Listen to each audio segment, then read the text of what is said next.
pula dan lain sebagainya. Pak, Ya. sebelum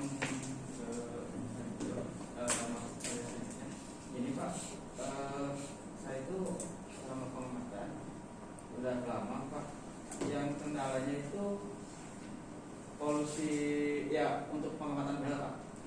Nah, masanya itu di kami kan dekat pantai Pak, jadi ada uap dari laut ya? itu Pak. Nah itu untuk teknik pemasannya gimana Pak?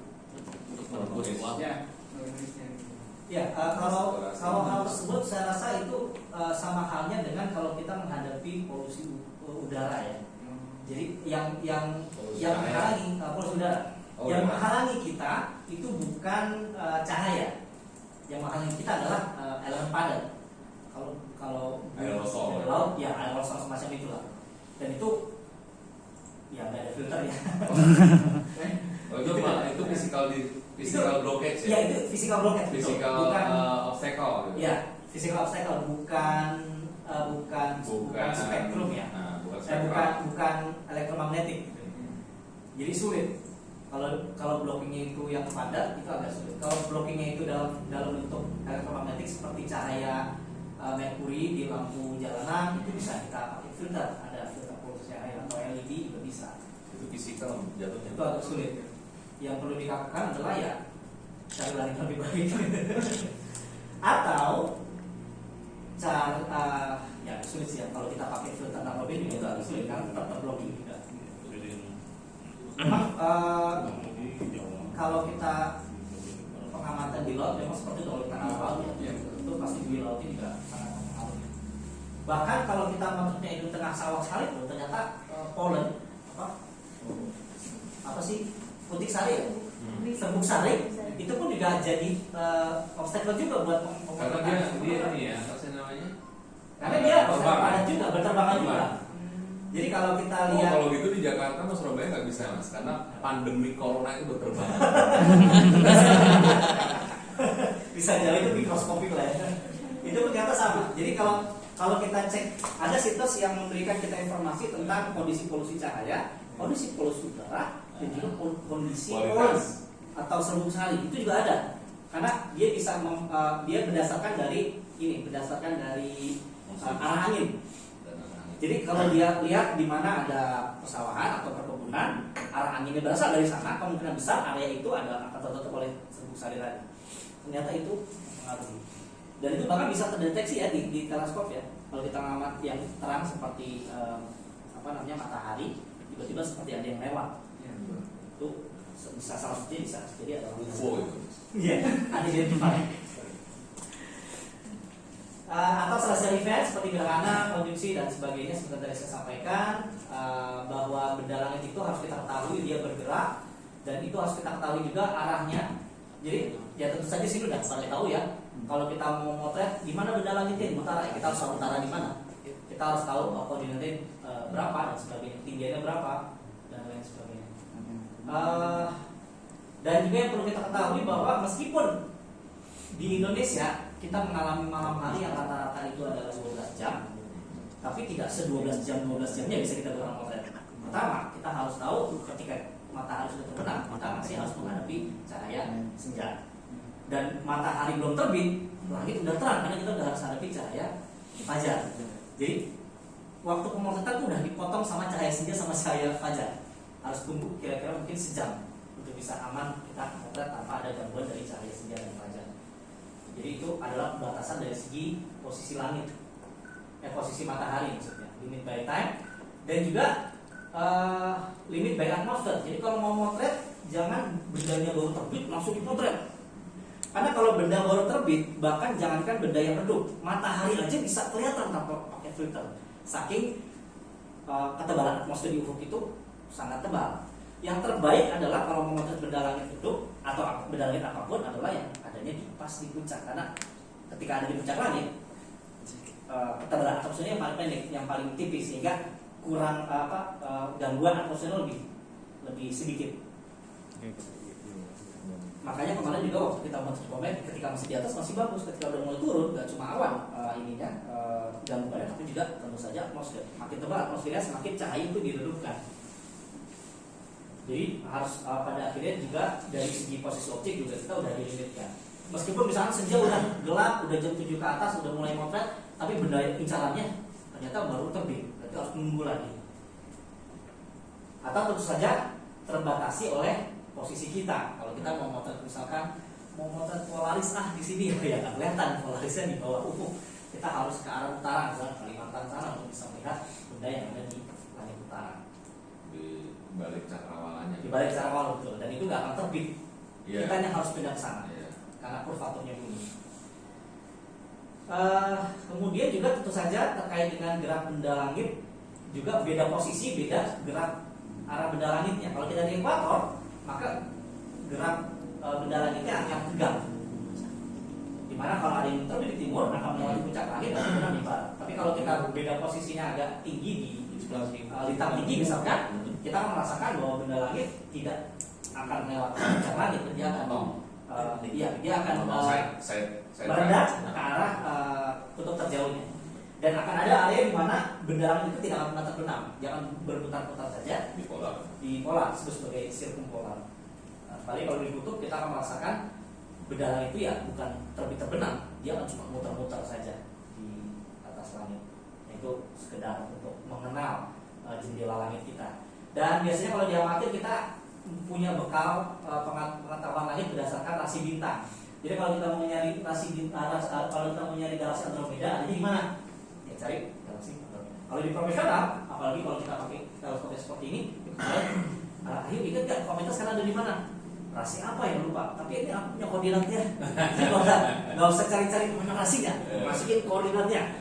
Itu kalau teleskopnya ada sistem fotonya. Tapi kalau kita nggak punya teleskop yang sistem fotonya nggak bisa input koordinat, mau nggak mau kita harus carinya manual, mana rasinya di sebelah sana, arahin manual dan sebagainya.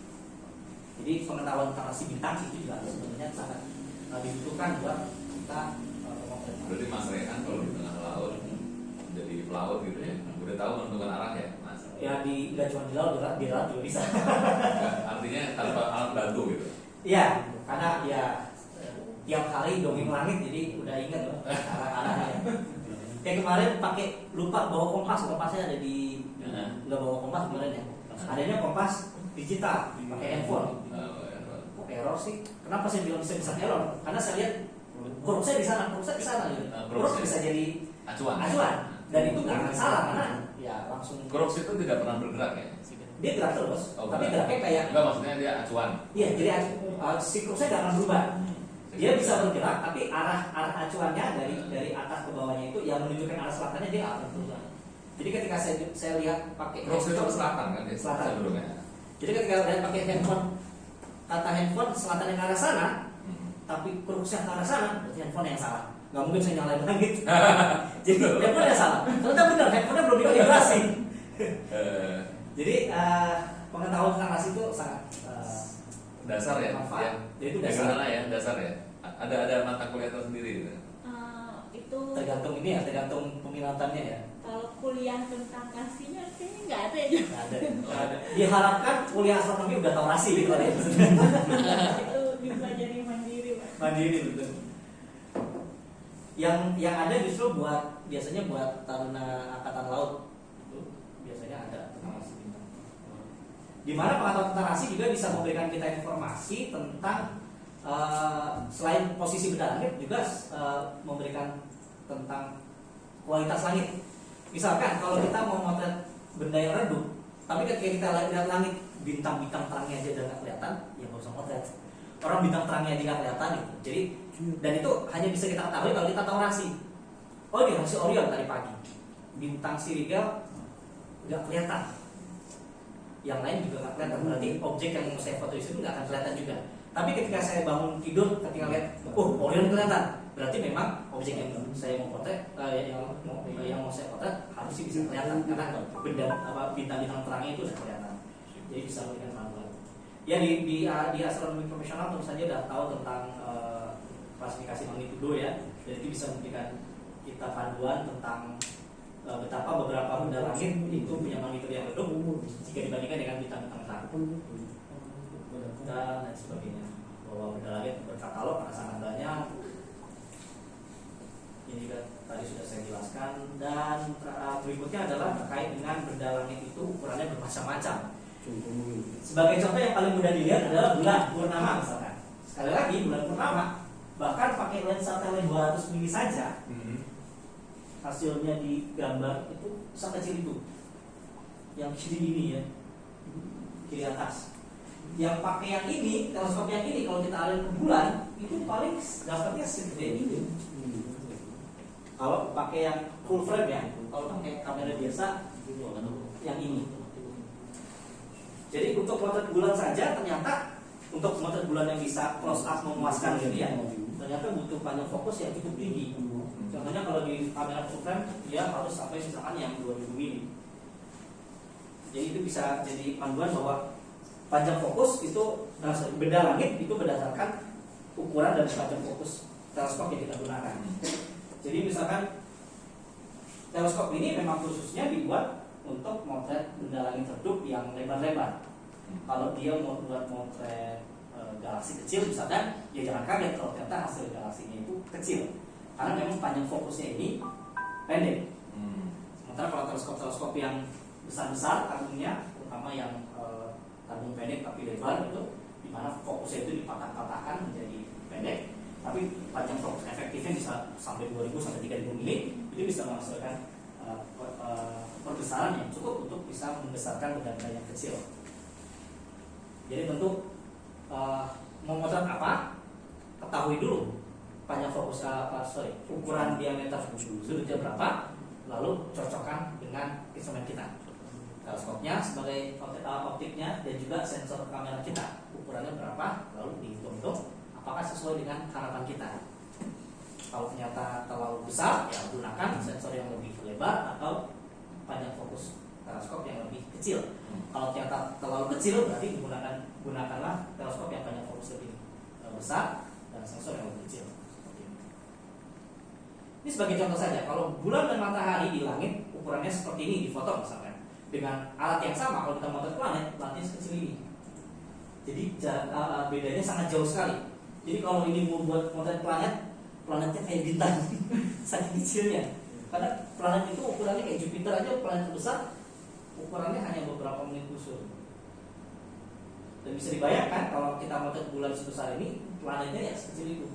Dan kalau kita bandingkan di sensor kamera kita, misalkan kalau kita pakai teleskop yang 2000 mili saja, seperti C8 ya, C8 itu 2000 mili, bulannya besar memang. Tapi kalau kita arahin, ya planetnya cuma sekecil itu. Jadi kurang puas juga, bahkan hanya menggunakan 2000 mili pun kurang puas. Ini kalau kita pakai sensor yang besar. Makanya kamera khusus untuk motret planet biasanya kamera-kamera yang sensornya kecil-kecil. Karena memang gambar yang diambil di teleskop si planet-planetnya memang kecil-kecil, dia nggak perlu sensor yang besar. Nah seperti ini yang tadi saya contohkan. Itu adalah terkait dengan objeknya. Yang berikutnya adalah terkait merencanakannya. Ya ini adalah saya sampaikan bagi orang yang memang seperti saya adalah astrofotografer nomaden. Karena tinggalnya di kota, nggak bisa motret di sana, jadi saya harus bepergian. Dan itu ternyata perencanaannya harus matang. Karena kalau enggak, udah keluar tiket pesawat, udah keluar